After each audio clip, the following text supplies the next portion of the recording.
That's fine. Okay. I think we know what to do. I think we know what to do. Yeah. Okay.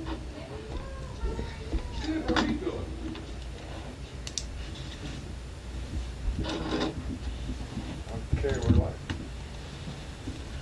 All right. It is 9:22. It's October 30th, and we're at Fort Myers Beach Fire Control District, Station 32, for a meeting between IAFF, Local 1826, District 3, and Fort Myers Beach Fire Control District. So we'll go around the room and do our introductions. Todd Williamson, District 3 DVB. Tim Jones, Local 1826. Jane Thompson, District Finance. Chris Armiger, Ops Chief. And Scott Worth, Fire Chief. So we were here a week ago, and this is a follow-up meeting. We have, is by my count, seven outstanding articles plus the 3 procedural articles at the back of the contract. So if you want to go first, I show you got 3, 15, and 25. Okay, so just hitting on 3 real fast. Mhm. We'll start with that one. We bring up the question from our original one as the shift change. Yes. The verbiage we put in was shift change due to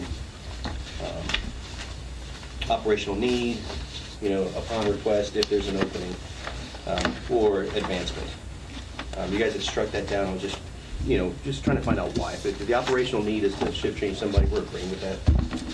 And we're not trying to put any limit on anything. We're just trying to define it. That's Right. all. I feel like the Article 3 already talks about moving people for operational needs in different places in there already. Right. And when you go and you keep putting in 2 or 3 different little bullet points of why, you then get into the realm of starting to eliminate other reasons why it might happen that we're not thinking of sitting here at the table. So I feel like the language is comprehensive enough to cover the fact that we're moving people around and we're doing it for operational needs. I believe it says legitimate needs and stuff like that throughout Article 3. Okay. So for that reason, we felt like the language wasn't really, the additional language wasn't really needed. And again, since we can't think of everything, we end up inadvertently creating a problem down the road that we don't have now. Okay, I understand. So that was the reason. That was it for that article. Okay. That was the only thing we had for that. right. I just wanted to get clarification. Let's see what we have next. 15. I think after discussion on 15, Mhm. we're just trying to, that was the one with removing the verbiage of the on scene, the things that we do Right. want to met, and then we're fine. If we're going to leave that, that's, Okay. So leaving the language that references tasks within the scope of the member's job description, leaving it is fine? yeah, yeah. We were talking about taking that out, but then it's not really one of those, it's a huge sticking point. We understand that, the tasks that we do want to call, the things we do want to call. Right. If there's an emergency that happens, if there's an emergency happens at the station, we still have the same emergency, so Okay.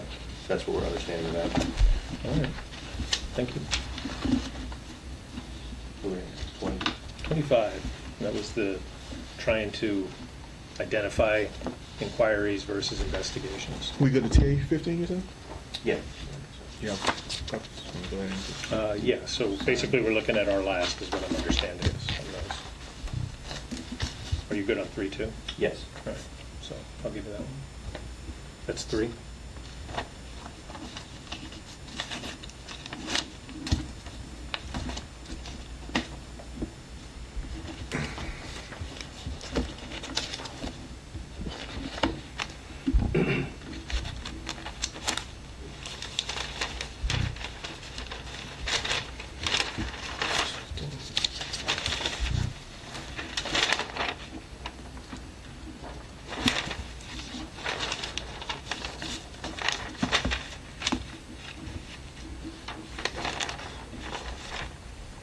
The ink dry.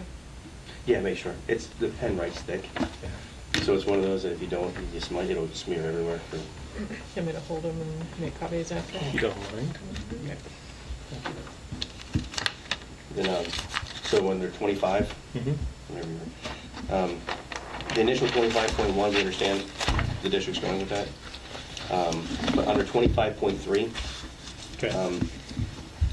the added verbiage, efforts to train or retrain a performance deficiency. I don't believe we actually need to have that in there. The right, the sentence before that says the employee's work history, that is the training and retraining. So when we go to retrain and train and retrain somebody, that's their work history, that's what we're doing. I don't think we need the extra added verbiage. Because if we're documenting the retraining, then there's no reason to. Kind of the same premise as Yeah, it's Article just- 3? Right, it's the same thing, it's Okay. the work history, that's their history of what they're doing, so. All right. And then, of course, on 25.4, we all agreed on the mandatory is not there as well, right? The strike. That's correct, yeah, I've already started. Yeah. Okay, so I need to take out that change in 25.3. And then we're good? Mhm. Yeah, okay. And then I still had it as 22 as well.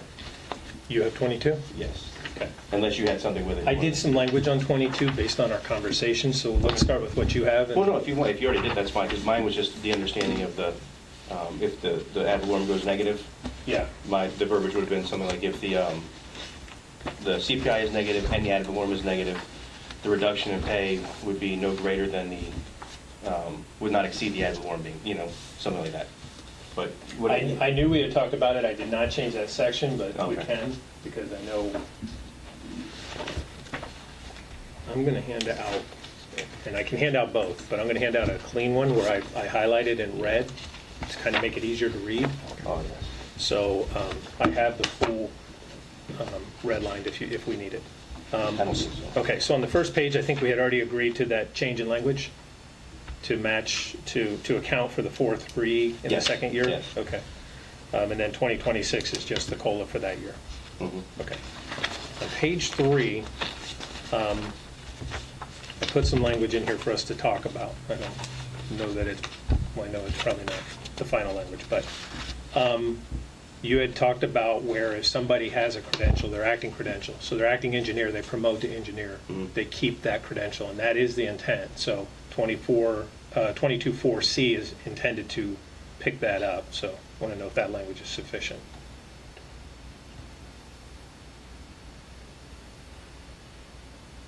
Yeah, I believe so. All right, and I'll read it for the people who aren't here. Active credentials are retained when a member promotes to a higher rank. For example, when a firefighter promotes to engineer, they retain the hourly rate for acting engineer. Mhm. Okay. All right. 22.4, I put in there for us to talk about, and it says members who achieve an acting status and then willfully refuse to serve in that capacity forfeit their acting credential for a minimum of 6 months, after which time they may request to be reinstated. Reinstatement will be at discretion of the district and may be subject to retesting. And the subject to retesting is depending on how long it has been. And what I don't want to happen is, we get into a high time on, where people are going to get mandatory or whatever because we're coming into holidays. And somebody says, well, I don't really feel like acting or whatever. And they pull back for a while and then they reinstate it and stuff like that. We want to discourage that so that everybody is sharing in the workload, if you will. Okay, yeah, no, I understand what you're trying. I don't think we have an issue with that yet, but I'm sure you'll have to talk about it. yeah, I Yeah. see where you're going with it. Okay. 22.4E, trying to clarify what happens if somebody loses a certification, because we talked about that a little bit last meeting. Mhm. So, for the people not here, any acting credentials which require a certification that has been allowed to lapse will result in immediate forfeiture of the acting credential. The acting credential can be reinstated upon renewal of the lapsed certification. So in this case, somebody accidentally missed a renewal date. Mhm. They get it renewed, they're back to working. So in that you know, portion, they don't have to There's no wait, There there's is- no retest, yes. You fix the problem and we move on. Okay? And then 22.4 is the same thing, but it's addressing a rank. So if a certification is required for a member's rank, the member allows the certification to lapse, the member must notify administration immediately. The member will be temporarily assigned for up to 3 months to give them time to get their renewal to a rank for which they fully qualify and have their hourly rate adjusted to that rank that they're assigned to. If after 3 months the member has failed to renew the certification needed for their promoted rank, the promoted position is forfeited. I don't see this necessarily happening, but we can go. We have retirees who had requirements to meet future, basically they had timelines and they never met it and it never got pushed and addressed, and they retired out. So we have had this happen in the past, but I don't see it happening at this point. The only other problem would be, say we do change some qualifications, and those that are currently in the rank, they just stay with that. Right. As long as we make sure we understand that They're those individuals grandfathered. will be grandfathered Correct. in those particular cases. Or, and we've done it, I think, in a few of the contracts where they're grandfathered, but they have a timeline. Yeah. So if in 2 years you're not Yeah. meeting the new standards, But then I guess- then we address it. So I think we did that a couple contracts ago. Yes. So those are some of the, and I'm open to language on these, but that is kind of what I put on paper to try and capture the things we talked about last meeting. What about, just real fast before we move on? Yeah. Instead of the immediate, if somebody allows something to lapse, it could be just an error. Like, I know like the instructor thing could be an error they missed. If we immediately send them down to a lower rank, we're gonna put ourselves in the same situation we're in now. Yeah. Where we put in a time frame, you have 90 days or so many days to get it back. Unless you openly just you didn't want to get it back. You know what I'm Right. saying? Like, if Right. there was a miss somewhere. Okay. Paperwork was messed up, something happened, there's a miss, we put a time frame in, so if you see this happening, somebody had this occasion, now you have 90 days to get it back. Kind of like the same way we do in the testing policy, or the Yeah. testing. You have, if you're tier 2, That makes sense. Would it also make sense to include something that says that the employee will provide a plan or a timeline? So if we get 60 days out and the employee hasn't even signed up for the class they need, well, yeah, that you know, makes- they haven't done anything to yes. renew. Yeah, I agree with that.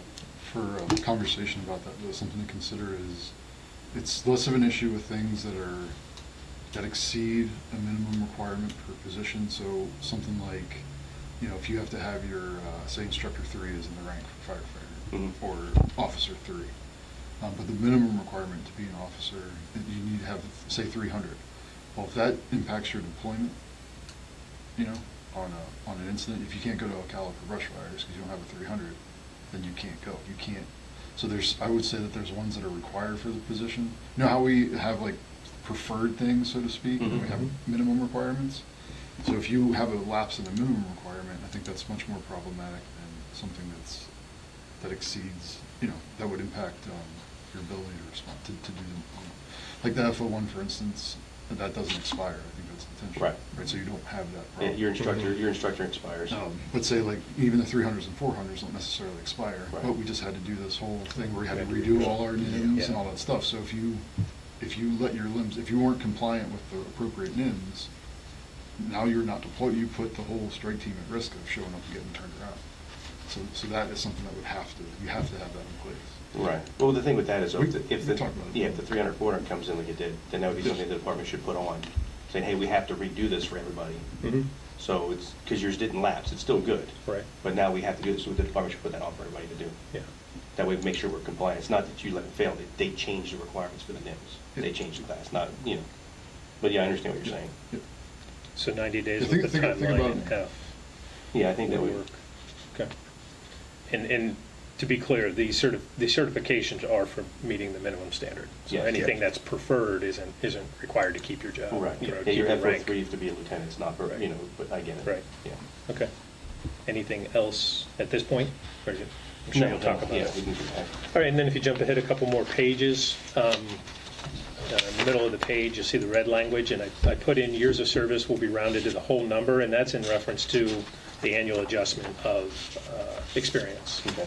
like we had talked about, round up, round down. Okay, so, and you put back in the 5 years experience? I did put that back in Okay. based on our conversations. I think it's reasonable. Okay. And then on the last page, I made some changes, but Jane reminded me I'm going to have to change this more. So portal-to-portal compensation, I think we talked about this last time, and this is cut and paste language that other agencies are using. But it said originally events where the FMB FD is deployed, and I changed it to Region 6 USAR team, but it could be an engine and strike team being deployed. So probably change that to changing, Article 22.9. yeah. We'll make it its own article. Yeah, oh, that's the other thing, is because we're going beyond the scope of USAR, probably, or change that to Not article, 22.9, but section. and then renumber the rest of them. Okay. Was that And the right so- that you wanted? Fire module or the, oh, sorry. Read that. Yeah, you That's have the- some. the old language? Yes. Yeah, oh, I gave you mine. Yeah. Or other members. Okay. Yeah, so basically it would say, here, clean.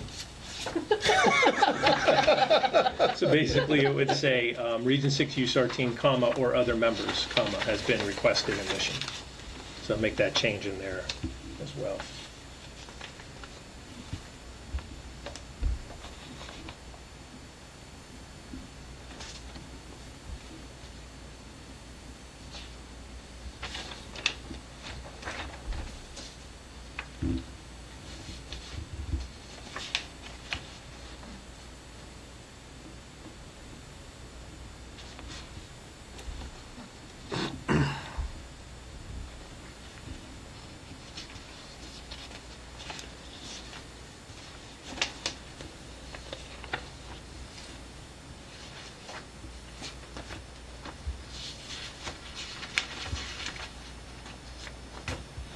So, yeah, and then on 22.1, Mhm. where it talks about the reduction in pay Yeah. for ad valorem, if we entered something to say like the reduction in pay will not exceed the reduced ad valorem revenue. So if the reduced ad valorem revenue is $1,000, we're not going to go back to paying 10% from everybody and say $1 million. By dollar amount? Well, it would just be, 'cause I don't know if the dollar amount equates the same as the percentage amount, it would be separate. And- But it'd be a different percentage for everybody as Right. well, so there was no way you can add a percentage that would cover that amount equally across the board. You'd have to say some dollar amount Yeah. at that point, right? I get what you're going for. The problem in that language for you guys, for everybody really, is that you'd be taking all the money out of the payroll before you took it out of other operational areas. Payroll Right, yeah. makes up about 80% of the whole budget anyway, Yeah, but, we don't want to do that, we don't just, right. okay, we'll talk about it, I guess.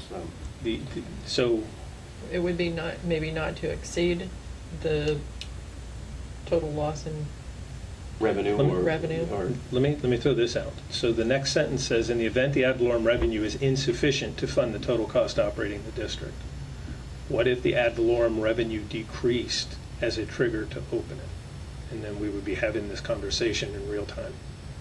Yep. yeah, that's fine. Yeah, let's do that. Yeah, Any issues with that? Yeah. yeah. Okay.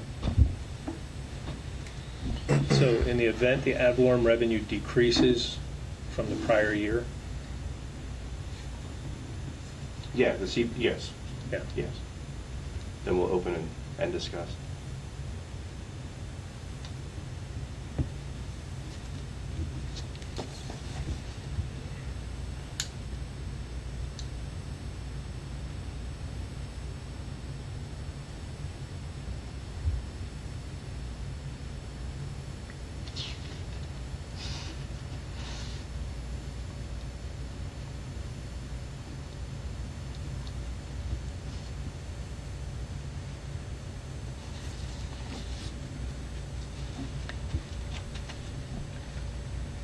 Jane, do you see any pitfalls there? no, I think that's probably the best thing to Yeah, it's do. the cleanest way to do it. In the event the ad valorem revenue decreases from the prior year, comma, both parties agree to automatically open this article. Does that sound good? Mhm. All right. Sorry, can you read that one? So Sure. you're taking out, after the comma, that last part of the sentence? I'm scratching, so in the event ad valorem revenue, and then I'm scratching everything else on the first line. So it'll read, in the event the ad valorem revenue, and then new language, decreases from the prior year, comma. And then the second line stays. Okay, I'm looking at the last line above. In the year where the CPI is If negative. there is negative percentage, the district will only reduce the pay rates if the ad valorem revenues also decrease. Correct, so we have a negative CPI, we see a decrease in revenue over current year for the coming year. Those two Also triggers decreases, okay. cause us to go to the table on this article. Mhm. Does that sound good? Mhm. Yeah, that works. You guys are probably going to talk about that other language anyway, so Yes. we'll be able to Yeah, right. all this if we need to. Nice.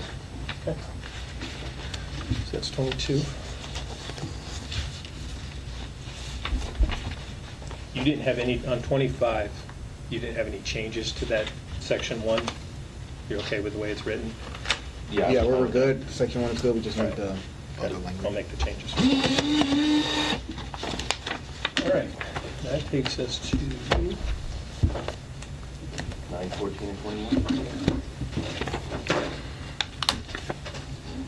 jumping to 14 because I know we had talked about 2 times on both of the situations.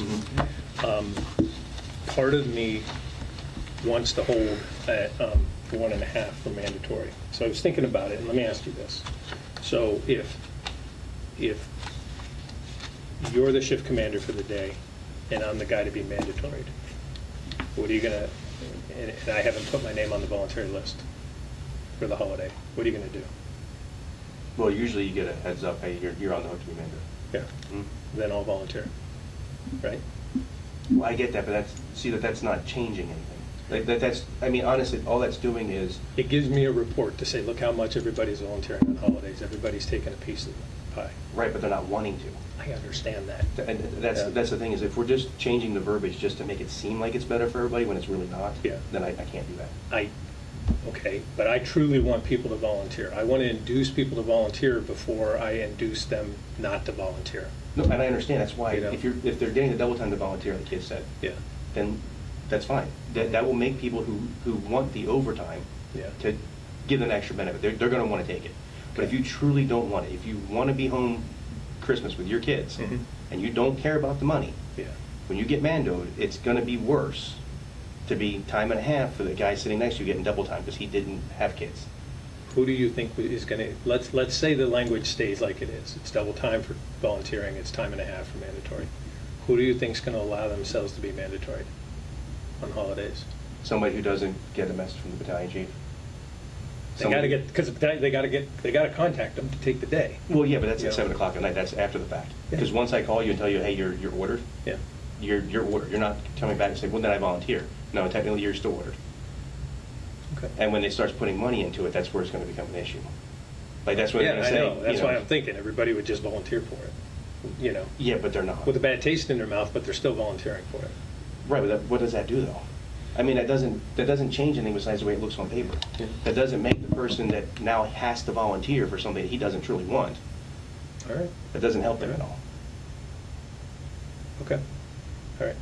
I have it, I'll change it, but I think that's the only change on 14 that we had to do. Wait, no, it's not. I think we had something else. Thought that was the only thing. No, I think that was. No, that was the only Yeah. change. Okay, so I will change that and bring back Okay. the double time for both. 21, I only had the one change. Wasn't it The hours, The time bank. was 21 the time bank? no, it was No, 7. that's 7. Okay. Did it reference it on there? Was there something? Oh.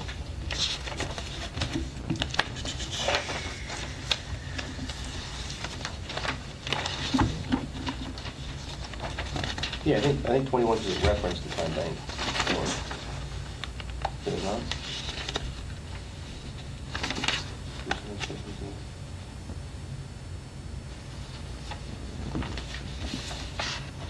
State of emergency. Oh, yeah, the double time for state of emergency. Yeah. We had already solved that, right? Yeah, well, we still wanted it, but I know you wanted it. No. So that leaves, Then we're good with that. so that leaves us with C on the front, and we expanded those hours to match what we're doing with the life safety specialist now. Yes. So 7 to 5, and I put a total of at least, it's meant to be between 8 and 10 hours a day, but I think at least 8 hours still covers it. Right. So that's it for 21. Okay. Good thought. Yeah, we're good.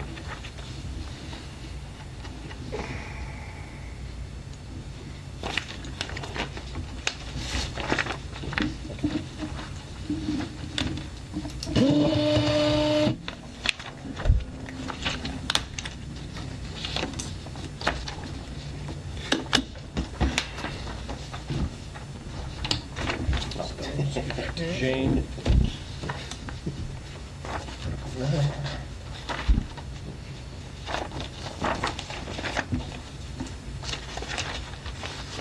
This one, as far as I remember, was just 9/5, changing the between dates. It said before March 1st, and you wanted it to say between February 1 and March 1? Yes. And then down below, I also put between August 1 and September 1. Mhm. And that, and then at the bottom of that, we said we agreed to shall be, employees who receive the shift change shall have their pre-approved PPL owner. Yes. We had already agreed to that. I think everything else was done. That was the only change in there. Yeah, we discussed the 90-day look back. Yeah. Good? We good with this? Yeah. Okay. Awesome.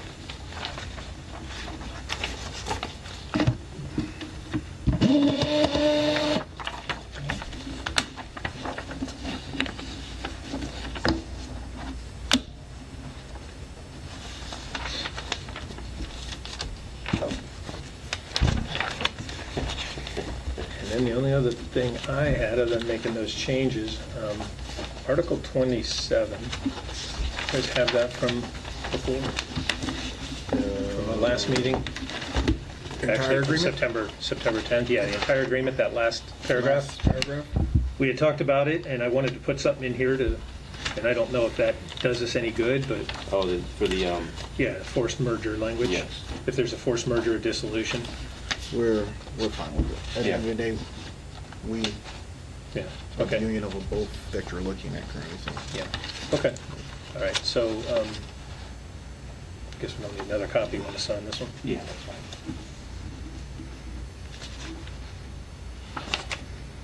You guys don't have a copy? I do. Yeah. You do, but Chris is looking like, why didn't I get a copy of that? No. I only have a single copy of these, because, Which article? You're on 22? 27, 27. yeah. And that's 28, if you want to look at that, I don't, This is just the timeframe? yeah. Yeah.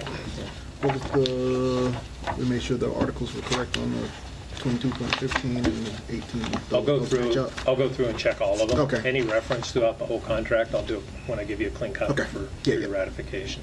Yeah.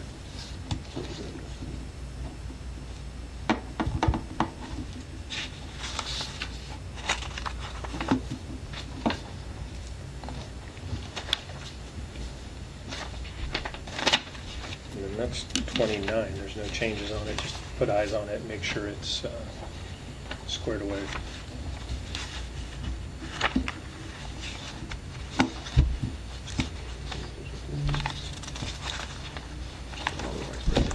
Oh, yeah. This one. You signing for it? What? Yeah, I'll sign. Okay, You gonna put it, okay. I'll change it. Yeah. That'd be. I just crossed off vice president. Whatever. Do you want to sign it, or No, you want let- Henry to sign He'll it? sign, he's here. Okay, so I'll make that change. And I think that's it. And the rest of them are just the certification, and then the board approval. Okay. So the only one that we have is, Yeah, we got, you 22. guys want to talk about 22, and I'll make the changes to the other ones? Yeah. And Yeah. then we'll come back and finish 22, whatever it takes. all right. All right? Cool. Outstanding. So we'll take a break. It's 9:50. You want about 20 minutes? Yeah. Yeah. Yeah, you can- Okay. Okay. Cool.